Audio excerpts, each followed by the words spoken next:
लोकतंत्र के लिए ये अच्छी घटना नहीं है। इस तरह की कोई भी अप्रिय घटना जिससे कि जो संस्थाओं है उसके गरिमा गिरती हो वो उचित नहीं है। सर, कल की घटना लोकसभा की जो है कार्रवाई स्थगित कर दी गई है और राज्यसभा भी आज 12 बजे तक स्थगित करवा दी। वो तो ठीक है, वो तो असेंबली में जब लोकसभा में स्पीकर को लगता है कि परिस्थितियां जो है वो हल्ला के चलते नहीं हो पाएगा, विधायी कार्य नहीं हो पाते, उस समय स्पीकर का ये निर्णय है, अपने आगे पीछे टाइम को करते हैं। हमारे यहाँ विधानसभा में भी होता है, कोई नई बात नहीं है। विजय चौक से आज मल्लिकार्जुन खड़गे, सोनिया गांधी, राहुल गांधी जो है मार्च कर रहे हैं। देखिए, अमित शाह जी के बयान को लेकर के विपक्ष जो है पूरे देश में भ्रम पैदा करना चाह रहा है। उनको लग रहा है कि एक अपॉर्चुनिटी हमें मिला है और इसको हम अपॉर्चुनिटी को अवेल करके और आगे हम भारतीय जनता पार्टी को घेरने का काम करते हैं और वो उस तरह से प्रयास कर रहा है। लेकिन अगर पूरे अमित शाह जी के बयान को देखिएगा तो कहीं से भी उन्होंने इस तरह का बात नहीं कहा है। पूरे बयान इन टोटल आप देखिएगा तो ये तो कट पेस्ट करके भ्रम पैदा कर रहे हैं लोग। लेकिन लालू यादव कहे कि उनको इस्तीफा देना चाहिए था। अब छोड़िए ना, लालू यादव से क्या एक्सपेक्ट करिएगा? What you expect from Lalu Yadav? Sir, Rahul Gandhi के खिलाफ निशिकांत दुबे ने विशेषाधिकार हनन का मामला दर्ज करवाया। वो तो अपना उनका है मामला है, वो लोकसभा का, हम तो लोकसभा के मेंबर नहीं है। किन परिस्थितियों में उन्होंने विशेषाधिकार लाया ये तो निशिकांत दुबे ही बेटर बता पाएंगे ना। लेकिन उनको लगा होगा कि भाई ये विशेषाधिकार का हनन हुआ है, उन्होंने लाया है, उस पर पार्लियामेंट में चर्चा होगी, एक्सेप्ट होगा, रिजेक्ट होगा।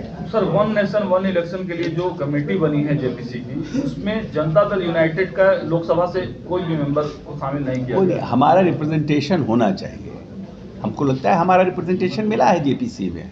संजय झा जी उसमें आए हैं, हमारे पार्टी के राष्ट्रीय अध्यक्ष हैं, कार्यकारी राष्ट्रीय अध्यक्ष वो आए हैं, हमारा रिप्रेजेंटेशन है। हमारी जीपीसी में हमारी वॉइस होनी चाहिए, हमारे पार्टी का व्यू होना चाहिए। जो भी व्यक्ति वहाँ जाए वो जेपीसी में अपनी पार्टी के व्यू को मजबूती से रख सके, तो काम संजय झा जी करेंगे। इसलिए लोकसभा राज्यसभा से हमारा तो यूनाइटेड रहता है, सब पर निर्णय करेगा। सर, एक लेटर लिखा गया है मुख्यमंत्री नीतीश कुमार के नाम पे अरविंद केजरीवाल की तरफ से। कहा गया है कि जिस प्रकार से संसद में हो रहा है, बाबा साहब का अपमान किया गया, निर्णय लेना चाहिए मुख्यमंत्री। नहीं, हम लोग नहीं मानते हैं। अपमान कैसे माने हम लोग? बाबा साहब का अपमान कैसे? क्योंकि विपक्ष कह रहा था हम अपमान मान लें। पूरा भाषण सुनिए, उन्होंने क्या कहा है। लेकिन केजरीवाल ने अब केजरीवाल हमारा सीआर लिखेंगे। Is that Kejriwal is going to write a CR about Nitish Kumar? हैं? What is his political career? क्या बात करते हैं? केजरीवाल पर हम केजरीवाल लिख दिए तो हम उस पर निर्णय करें? नीतीश कुमार का सीआर केजरीवाल लिखेंगे? करके हमारे बिहार में हमारा इनफ्लो और आउटफ्लो पूरी तरह से मैच करता है और हमारी सरकार ने 11% के विकास दर को मेंटेन करके रखा है। इसीलिए आरबीआई का जो कॉशन है या आरबीआई का जो अलर्टनेस है वो हमारे स्टेट में लागू नहीं होता, इसलिए कि हम लोगों ने फ्री बीज तो कुछ किया ही नहीं है। हमारे नेता बार बार इलेक्ट्रिसिटी पे भी कहते हैं कि हम कुछ न कुछ लेंगे, क्योंकि हम वेलफेयर स्टेट हैं।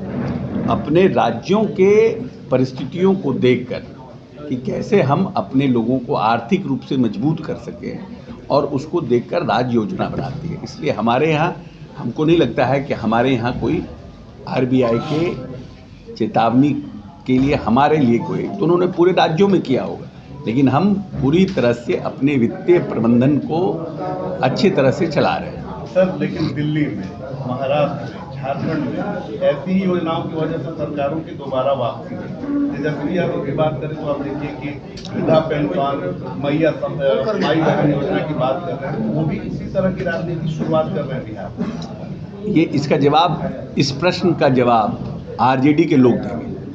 आरबीआई की चेतावनी के बाद आप आरजेडी के लोगों से जाकर के ये पूछिए, वो इसका उत्तर सही तरह से। सीबीएसई परीक्षा जो है 4 तारीख को होगी एक सेंटर की, लेकिन अभ्यर्थी आंदोलन रहता है। वो लोग कह रहे हैं कि इसको मत लीजिए, पूरे बिहार में फिर से कैंसिल कीजिए, फिर से लीजिए, पूरे बिहार में गड़बड़ी हुई है। नहीं, हम समझते हैं कि BPSC Bihar public service commission एक संस्थागत संस्था है और पूरी पारदर्शिता से निर्णय कर रहा है। और मैं समझता हूँ कि उन्होंने ये जो निर्णय किया है वो वहाँ की परिस्थितियों को देख कर लिया है। इस बारे में जो भी निर्णय करना है वो बीपीएससी इंस्टीट्यूशनल बॉडी है, तो वो वही करेगा। तो मैं समझता हूँ कि वो जो निर्णय किए हैं इस पटना सेंटर को कैंसिल, वहाँ पर गड़बड़ियाँ हुई होंगी या वहाँ टाइम से परीक्षा नहीं होगी, परीक्षार्थियों को परेशानी होगी, इसलिए वहाँ पर फिर से परीक्षा होगी। सर, संसद भवन में कल की घटना को किस तरह से देखते हैं? लोकतंत्र के लिए ये अच्छी घटना नहीं है। इस तरह की कोई भी अप्रिय घटना जिससे कि जो संस्थाओं है उसके गरिमा गिरती हो, वो उचित नहीं है। हाँ सर, कल की घटना हमारे लोकसभा की जो है कार्रवाई स्थगित कर दी गई है और राज्यसभा भी आज 12 बजे तक स्थगित कर दी है। वो तो ठीक है, वो तो असेंबली में जब लोकसभा में स्पीकर को लगता है कि परिस्थितियां जो है वो हल्ला-हंगामा के चलते नहीं हो पाएगा, विधायी कार्य नहीं हो पाते, उस समय स्पीकर का ये निर्णय है, अपने आगे पीछे टाइम को करते हैं। हमारे यहाँ विधानसभा में भी होता है, तो कोई नई बात नहीं है। विजय चौक से आज मल्लिकार्जुन खड़गे, सोनिया गांधी, राहुल गांधी जो है मार्च कर रहे हैं। देखिए, अमित शाह जी के बयान को लेकर के विपक्ष जो है पूरे देश में भ्रम पैदा करना चाह रहा है। उनको लग रहा है कि एक अपॉर्चुनिटी हमें मिला है और इसको हम अपॉर्चुनिटी को अवेल करके और आगे हम भारतीय जनता पार्टी को घेरने का काम करते हैं, और वो उस तरह से प्रयास कर रहा है। लेकिन अगर पूरे अमित शाह जी के बयान को देखिएगा तो कहीं से भी उन्होंने इस तरह का बात नहीं कहा है। पूरे बयान इन टोटल आप देखिएगा तो ये तो कट पेस्ट करके भ्रम पैदा कर रहे हैं लोग। लेकिन लालू यादव कहे कि उनको इस्तीफा दे देना चाहिए था। अब छोड़िए ना, लालू यादव से क्या एक्सपेक्ट करिएगा? What you expect from Lalu Yadav?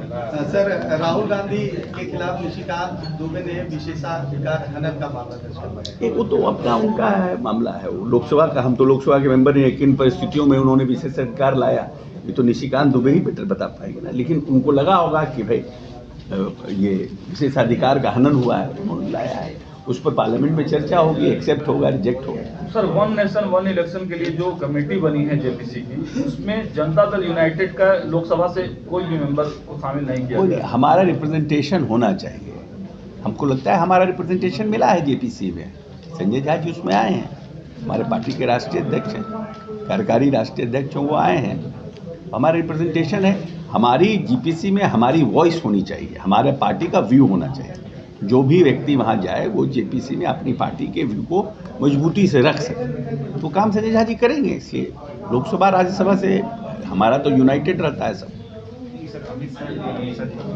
ये उनके विचार हैं, उनके विचारों पे कुछ कहा नहीं जा सकता, और उनका विचार वो कब प्रकट करते हैं, उनका ट्वीट का समय देख लीजिए, उनका वीडियो कॉलिंग का समय देख लीजिए, तो उससे महसूस हो जाएगा कि किस मूड में और किस मोड में वो ट्वीट करते हैं और लोगों को बताते हैं। क्या लग रहा है सर कि जिस तरह से जो सुप्रीम कोर्ट का ऑर्डर, आरटीआई का जो ऑर्डर आया है, उसके बाद जिस तरह से जो प्रलोभन दिए जा रहे हैं, चाहे वो दिल्ली सरकार की तरफ से हो, चाहे झारखंड सरकार की तरफ से हो, या अभी नेता प्रतिपक्ष तेजस्वी यादव ने जिस तरह से माँ बहन मान योजना के लिए कहा है कि 2500 रुपये योजना कम गाली अधिक लग रहा है। इसके बारे में अगर आप सुनेंगे तो योजना कम गाली अधिक लगता है कि ये माँ बहन मान योजना, ये पता नहीं किस तरह का योजना, कैसे कौन इनको ये विचार देता है, और ये सब अभी याद आता है इनको चुनाव से पहले। ये तो अभी सरकार में, उस दिन साल भर पहले भी सरकार में थे, उस समय भी ये अपनी बातों को रख सकते थे, उस समय भी करवा सकते थे, उप मुख्यमंत्री रहे हैं।